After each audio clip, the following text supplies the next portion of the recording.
Lift not the painted veil, which those who live call life. Though unreal shapes be pictured there, and it but mimic all we would believe, with colours idly spread, behind lurk fear and hope, twin destinies who ever weave their shadows o'er the chasm sightless and drear. I knew one who had lifted it. He sought, for his lost heart was tender, things to love, but found them not, alas, nor was there aught the world contains the which he could approve. Through the unheeding, many he did move, a splendour among shadows, a bright blot upon this gloomy scene, a spirit that strove for truth, and like the preacher found it not.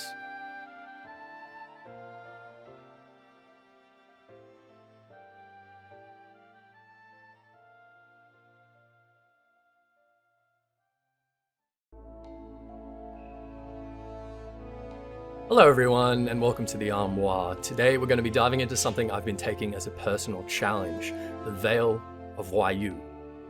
If you're familiar with this series, you already know that our first port of call ought to be any referential, historical or mythological artifacts, heroes, creatures or gods, but it would be folly to expect something so transparent from the Arcanist.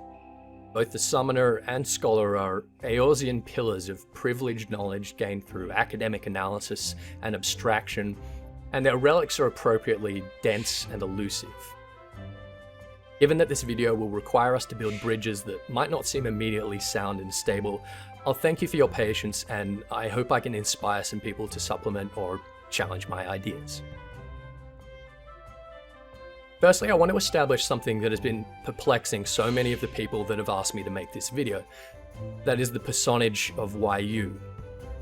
Geralt tells us that the Wilder Wiyu was a green-eyed Allegan summoner who sacrificed herself to save her friends in a battle against Odin. But her namesake is not of any historical or mythological figure of note, even when we consider that Wiyu might be a slightly appropriated or bastardized from another term, as we found with Thyrus and Thyrsus.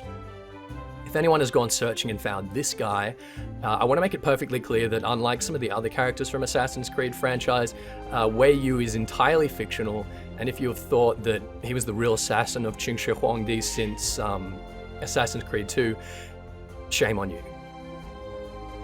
What I would like to posit, however, is that the phonetically homogeneous Wiyu has a meaning in Mandarin with enough poetic scope to be of some later use to us. But now I would like to disclaim that I'm not a linguist and certainly not an Eastern linguist. I understand that in Mandarin, even slightly different emphases and inflections on a single syllable can significantly change the meaning of a phrase. So I want to make it clear that when I say Wiyu, these are the characters to which I refer, and if the way I'm saying them sounds closer to something else or something you find offensive, please let me know so I can start to learn how to swear in Chinese. So Yu is the term for language or speech. Pertains to a book readily enough, and the most common use for white, as I understand it, is foreign or foreigner.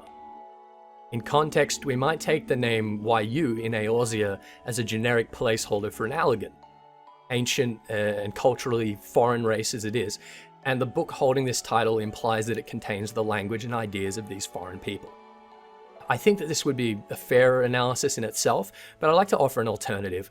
Although the term Wiyu is an informal reference to a foreign language, Wai can also demarcate the larger concept of an outsider, or perhaps an other-sider. This brings us back to the Veil, and I think we'll have soon consolidated the relevance of our understanding of the term Wiyu to the theme of the relic and the lore of the summoner. The Veil is one of the oldest and most permeable metaphors in Western literature's confrontations with epistemology, substance, and mortality, particularly regarding the nigh inevitable failure to achieve confluence of perception and truth. Socrates speaks of Plato's cave, a fire casting vague shadows of a truth against an uneven wall from which we are incapable of turning. Camus summons the desert of the mind to describe the nauseating expanse of content in the universe that is impenetrable for human understanding, a place where the mind can find neither direction, nor sustenance, nor steady foothold and must needs recoil from or die of it. The Veil serves a similar purpose, inexorably hanging close distorting most everything we see so that it is blurry enough for us to use belief as a stopgap and leave ourselves comfortable and secure. As Shelley points out, despite this veil's obscuring of our senses, it also functions as an enabler of fear and hope in equal measure, both born outside of the veil and the limits of knowledge.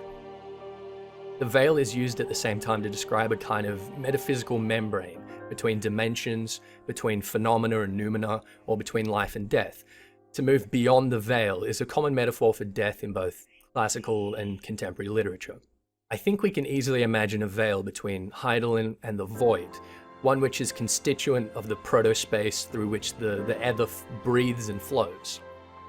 The few sparse accounts of Hydaelyn's metaphysics that we are offered in-game support this as a viable and descriptive metaphor.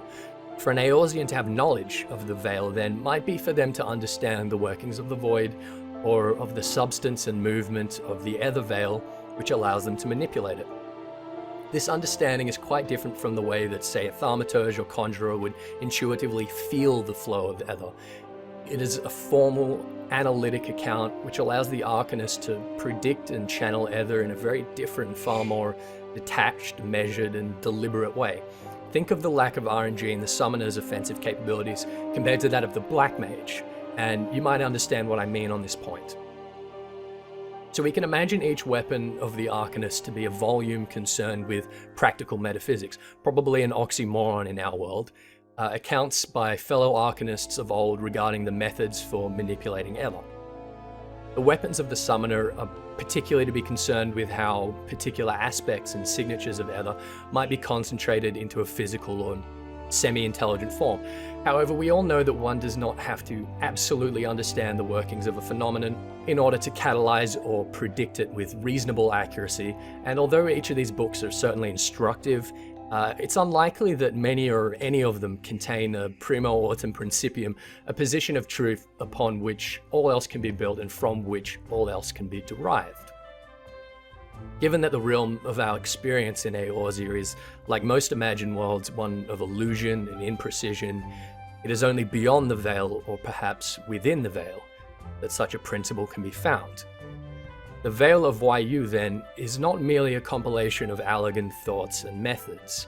This Y is not only a foreigner to the contemporary Eorzea, but a foreigner to Hydaelyn itself, offering a perspective position from the other side or from within the veil itself. The Veil of Wiyu contains knowledge that could not be naturally gained through experience of our world, knowledge that once studied by the wielder allows such speed and ease of summoning from and manipulating the ether that even if the summoner moves beyond this tome to wield other compendiums, its teachings will remain forever supremely invaluable. And that's all for today. I hope I didn't lose anyone. We all knew that this edition was going to be abstract and challenging, and I'd like to know your thoughts. Like I say, whether they supplement or challenge my own, fantastic. Thank you so much for watching. Please like and subscribe if you're enjoying the series. Share this video and my channel with your friends. I'm really enjoying doing these, and I'd like to reach as many people as I can to keep the conversation going and piquing and sustaining this interest in Final Fantasy's lore and literary content that I know we all find so refreshing. Feel free to make a request. I'm getting through them, but until next time, I'm Ethys, and this is the Eorzea Armoire.